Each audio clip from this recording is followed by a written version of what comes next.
Okay, imagine this scenario. You're, say, a public figure. You're at the Atlanta airport heading through security. You hand over your nice designer bag. Right. And then, bam, TSA flags something. And it's not just anything. It's a stolen gun. A Smith & Wesson, black and gray, buried inside. Not just stolen, but already flagged, right? Already on the record. Exactly. Suddenly, you're Erica Banks in this real-life situation. Arrested. Facing charges for a firearm. Maybe you didn't even know was in there. Mm. This isn't just some, celebrity gossip headline. It's a perfect example of this legal mechanism, how it turns just having something into this incredibly heavy burden. It really is. Yeah.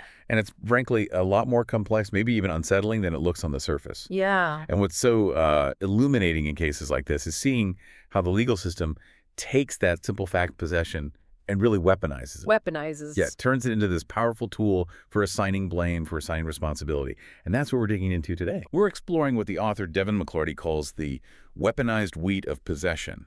You can find it in works like You Got the Gun, Possession, Blame, and Legal Silence. Right. It's a concept that, honestly, directly impacts your legal reality, often completely separate from your actual intent.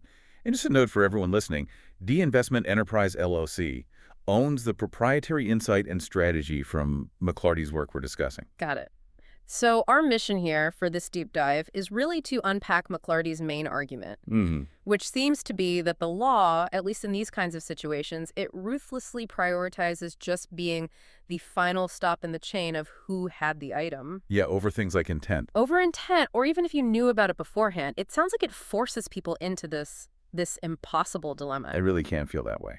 So by the end of this, you, our listener, should have a much clearer picture of these legal twists, the ones that get totally missed in the headlines, but have huge G consequences. So McClarty kicks things off with this legal principle. It sounds almost too simple. If it's on you, it's yours. Right. Deceptively simple. It does. It sounds like something you'd tell a kid about a toy, but legally... Yeah. What does that actually mean? What are the immediate implications? They seem kind of scary. Well, that's the thing. That simplicity is the foundation the law builds on. McClarty shows how the system then takes that fact, you possess it, and assigns ownership of the outcome to you. Ownership of the outcome. Wow. Yeah, it genuinely doesn't seem to matter how it got there.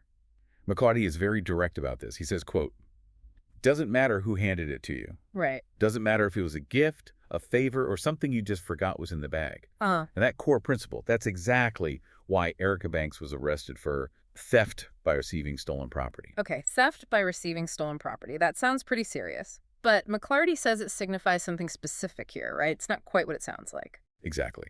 He kind of strips away the usual idea of intent. For McClarty, in this context, it means, and this is another quote, "You didn't steal it, but you're still going to pay for it." Wow. Okay, but hold on.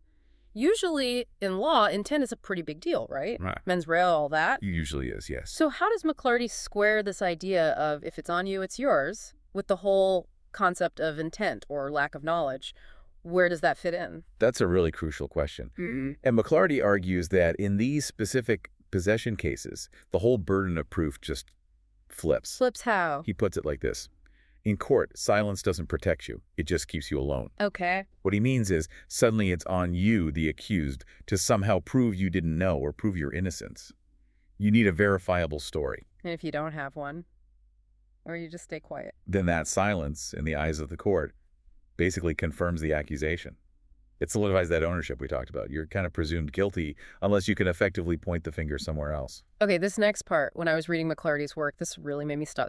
He calls it the cooperation versus career suicide dilemma. Wow. This is where it gets really intense. Yeah, this is the core conflict. He says, for someone caught in this, especially a public figure like Erica Banks, the only, quote, real way to get charges like this dropped is to give them someone else, name the seller, name the source, trace the weapon upstream. And that raises such a critical point for you, listening right now. How do you navigate that? It seems like a total no-win situation. It really does. Because think about the different ways people see that act giving up a source. Right. Legally, sure, it's cooperation, simple. But on the street, in many circles, that's snitching, plain and simple. And for someone like Banks, a public figure. For them, it's often just career suicide. Your reputation, your livelihood, it's all built on perception. Yeah. So cooperating legally could destroy you publicly. It's this brutal choice. A brutal, almost impossible choice. And McClarty says this isn't some weird loophole. It's the core conflict built into the system itself. Right. It's systemic. He literally says, if you stay silent, you take the charge. If you talk, you risk everything else. And then the kicker. Either way, you're not innocent. Powerful framing. It highlights these huge personal and professional risks. It feels like once you're caught in this specific kind of legal net, there's just no clean way out. And McClarty's argument deepens here. He says this whole mechanism isn't an accident, it's fundamental. It's designed to turn possession into guilt. Designed that way. That's his argument. It's less about finding the original thief and more about making sure the current possessor is held accountable, making sure someone is responsible for that item being where it is.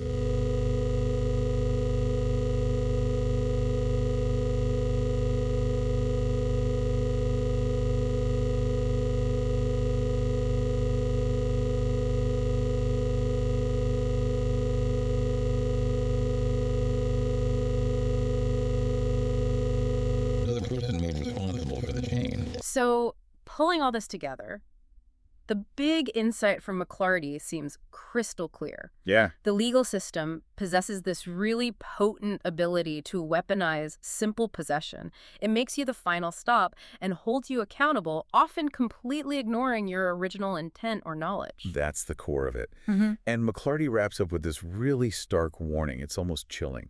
What is it? He basically says, look, if you don't understand the law behind the weapon, behind the possession, you'll become the story that teaches it. Oof. That hits hard. That really leaves you thinking. Doesn't it? It ties back to that idea. If you can't name the source, they'll just name you the owner. Mm-hmm. And in court, the quietest person, the one maybe just trying to write it out, Yeah. they end up carrying the heaviest weight. It certainly seems that way in these specific cases McClarty analyzes. So something for you to really reflect on. What does this mean for personal responsibility, especially in a world where, as McClarty shows us pretty powerfully, understanding these hidden rules, this knowledge, it truly is power.